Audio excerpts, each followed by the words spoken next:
दोस्तों आज की अपडेट्स बेहद इंपॉर्टेंट है जो आपको मेन स्ट्रीम न्यूज चैनल्स पर शायद ही मिले, इसलिए वीडियो पूरा एंड तक जरूर देखना। दोस्तों, दुनिया में आज सबसे बड़ी जंग सीमा पर नहीं बल्कि तेल और गैस के बाजार में लड़ी जा रही है और इस एनर्जी वॉर के बीच रूस ने सीधे अमेरिका पर भारत को लेकर गंभीर आरोप लगा दिए हैं।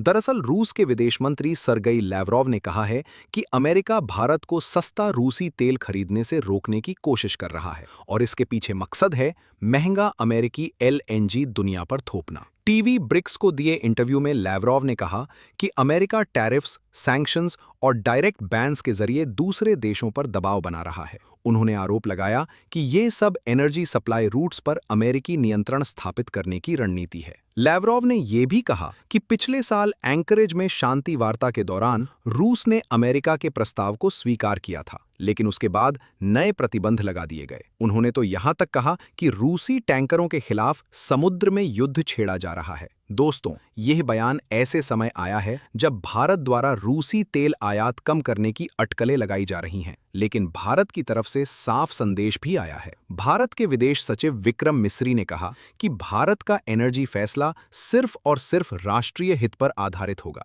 उन्होंने साफ कहा कि भारत एक नेट ऑयल इंपोर्टर है और उसे सस्ती, भरोसेमंद और स्थिर सप्लाई की जरूरत है। वहीं वाणिज्य मंत्री पीयूष गोयल ने भी स्पष्ट किया कि भारत अमेरिका ट्रेड डील का रूसी तेल खरीद से कोई लेना देना नहीं है। उन्होंने कहा कि भारतीय कंपनियां स्वतंत्र रूप से अपना निर्णय लेती हैं। दोस्तों, 2022 के बाद से भारत ने रूस से डिस्काउंटेड क्रूड खरीदना तेजी से बढ़ाया। आज भारत के कुल तेल आयात का करीब 40% हिस्सा रूस से आता है। यह भारत को अरब बाजार की अस्थिरता से बचाता है और महंगाई को काबू में रखने में मदद करता है। लेकिन अमेरिका की सेकेंडरी सैंक्शंस और $60 प्रति बैरल प्राइस कैप का दबाव लगातार बना हुआ है। लैवरोव का बयान दरअसल एक बड़ा जियोपॉलिटिकल संकेत है। रूस ग्लोबल साउथ के देशों के साथ अपने एनर्जी रिश्ते मजबूत रखना चाहता है। भारत आज एक डिप्लोमैटिक टाइट रोप पर चल रहा है। एक तरफ अमेरिका के साथ स्ट्रेटेजिक पार्टनरशिप, दूसरी तरफ रूस के साथ एनर्जी और डिफेंस संबंध।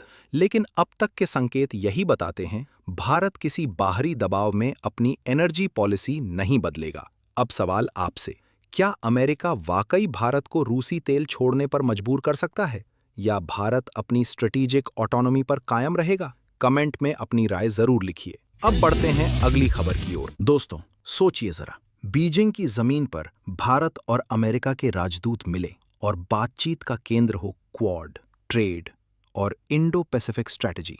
ये सिर्फ एक डिप्लोमैटिक मीटिंग नहीं बल्कि एक जियोपॉलिटिकल मैसेज है और ये संदेश सीधे सीधे चीन को भी सुनाई दे रहा है। दरअसल 10 फरवरी 2026 को बीजिंग में हुई इस बैठक में दोनों राजदूतों ने भारत अमेरिका रिश्तों के तेजी से बढ़ते आयामों पर चर्चा की। डेविड पर्ड्यू ने एक्स पर लिखा कि India US partnership defence, energy, critical minerals और क्वाड फ्रेमवर्क के जरिए रियल रिजल्ट्स दे रही है। दोस्तों, ये मुलाकात ऐसे समय पर हुई है जब भारत और अमेरिका ने हाल ही में रेसिप्रोकल ट्रेड पर एक इंटरिम अग्रीमेंट फ्रेमवर्क अनाउंस किया है। ये समझौता आगे चलकर एक बड़े बायलैटरल ट्रेड अग्रीमेंट यानी बीटीए की दिशा में कदम माना जा रहा है। यह बीटीए पिछले साल ट्रंप और नरेंद्र मोदी के बीच शुरू किया गया था, जिसका लक्ष्य है मार्केट एक्सेस बढ़ाना और सप्लाई चेन्स को रिजिलिएंट बनाना। इसी दौरान भारत के विदेश मंत्री एस जयशंकर ने US secretary of state Marco Rubio से मुलाकात की। दोनों नेताओं ने क्रिटिकल मिनरल्स, एनर्जी सिक्योरिटी और क्वाड कोऑपरेशन को और गहरा करने की प्रतिबद्धता जताई। क्वाड, जिसमें अमेरिका, भारत, जापान और ऑस्ट्रेलिया शामिल हैं, आज इंडो पैसिफिक में रूल्स बेस्ड ऑर्डर का सबसे बड़ा मंच बन चुका है और बीजिंग में क्वाड अलाइनमेंट पर चर्चा अपने आप में एक संकेत है। तो अगर बड़ी तस्वीर देखें, बीजिंग में इंडिया यूएस एनवॉयज की मुलाकात सिर्फ शिष्टाचार नहीं है, ये दिखाता है कि भारत और अमेरिका चीन की राजधानी में भी अपनी स्ट्रैटेजिक अंडरस्टैंडिंग खुलकर साझा कर रहे हैं। कमेंट में अपनी राय जरूर लिखिए। अब बढ़ते हैं अगली खबर की ओर। दोस्तों, भारत और चीन के रिश्ते पिछले कुछ वर्षों में तनाव, टकराव और सीमा विवादों से गुजरे हैं, लेकिन अब नई दिल्ली से एक अलग संकेत आया है। एक ऐसा संकेत जो बताता है कि दोनों देश टकराव से आगे बढ़कर संवाद की दिशा में कदम बढ़ा रहे हैं। दरअसल भारत के विदेश सचिव विक्रम मिस्री ने चीन के एग्जीक्यूटिव वाइस फॉरेन मिनिस्टर मा जाओशू के साथ 10 फरवरी को नई दिल्ली में रणनीतिक वार्ता की। ये बातचीत पहली ब्रिक्स शेर्पा मीटिंग के दौरान हुई। विदेश मंत्रालय के प्रवक्ता रणधीर जायसवाल ने बताया कि दोनों देशों ने मौजूदा रिश्तों की स्थिति की समीक्षा की और आगे सहयोग बढ़ाने के रास्तों पर चर्चा की। खासतौर पर पीपल टू पीपल एक्सचेंजेस और व्यावहारिक सहयोग पर जोर दिया गया। सिर्फ आसान मुद्दों पर नहीं, बल्कि संवेदनशील विषयों पर भी खुलकर चर्चा हुई, यानी सीमा, सुरक्षा और क्षेत्रीय संतुलन जैसे मुद्दों को नजरअंदाज नहीं किया गया। बातचीत सिर्फ द्विपक्षीय नहीं रही,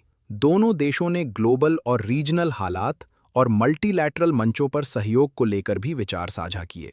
चीन के राजदूत शू फेहोंग ने एक्स पर बताया कि मा जाओशू ने राष्ट्रपति शी जिनपिंग की ब्रिक्स को लेकर दृष्टि साझा की। इसमें पीस, इनोवेशन, ग्रीन डेवलपमेंट और पीपल कनेक्टिविटी पर जोर दिया गया।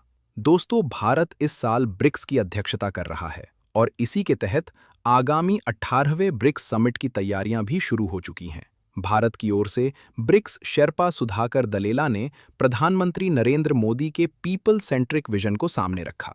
अगर बड़ी तस्वीर देखें, ये सिर्फ एक रूटीन बैठक नहीं है, ये संकेत है कि भारत और चीन तनाव कम करते हुए संवाद और संतुलन की राह तलाश रहे हैं। ब्रिक्स जैसे मंच दोनों देशों को सीधे संवाद का एक स्ट्रक्चर्ड मौका देते हैं और अगर ये पॉजिटिव मोमेंटम जारी रहता है तो ये एशिया की रणनीतिक स्थिरता के लिए अहम साबित हो सकता है। अब बढ़ते हैं अगली खबर की ओर। दोस्तों, जब दुनिया प्रतिबंधों, टैरिफ और जियोपॉलिटिकल दबावों में उलझी हो, तब कुछ परियोजनाएं सिर्फ इंफ्रास्ट्रक्चर नहीं रहती, वो रणनीतिक संदेश बन जाती हैं। और ऐसी ही एक परियोजना है चबहार पोर्ट। आज चबहार सिर्फ एक बंदरगाह नहीं, बल्कि भारत-ईरान रिश्तों का सबसे बड़ा प्रतीक बन चुका है।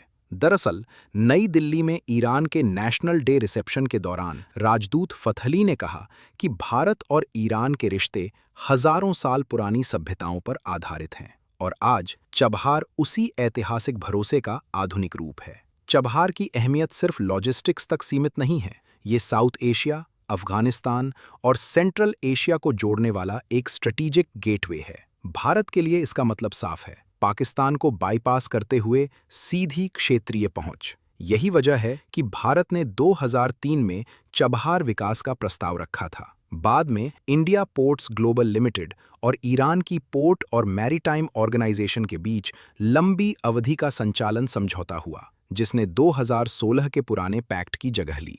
ये इस परियोजना को ज्यादा स्थिर और दीर्घकालिक रूप देता है। दोस्तों, चबहार सिर्फ व्यापार का मार्ग नहीं रहा। 2023 में इसी बंदरगाह से 20,000 टन गेहूं अफगानिस्तान भेजा गया। 2021 में एनवायरनमेंट फ्रेंडली पेस्टिसाइड्स भी इसी रूट से भेजे गए। यानी ये पोर्ट ह्यूमैनिटेरियन डिप्लोमेसी का भी एक मजबूत साधन बन चुका है। इस कार्यक्रम में भारत की तरफ से विदेश मंत्रालय के सचिव पश्चिम सिबी जॉर्ज मुख्य अतिथि के रूप में मौजूद थे। उन्होंने ईरान के साथ रिश्तों को और गहरा करने की भारत की प्रतिबद्धता दोहराई। अब सवाल आपसे, क्या चबहार भविष्य में भारत की सबसे बड़ी रीजनल स्ट्रेंथ बन सकता है या जियोपॉलिटिकल दबाव इसकी रफ्तार को धीमा कर देंगे? कमेंट में अपनी राय जरूर लिखिए। वीडियो पसंद आई हो तो लाइक करें, शेयर करें और चैनल को सब्सक्राइब करना न भूलें।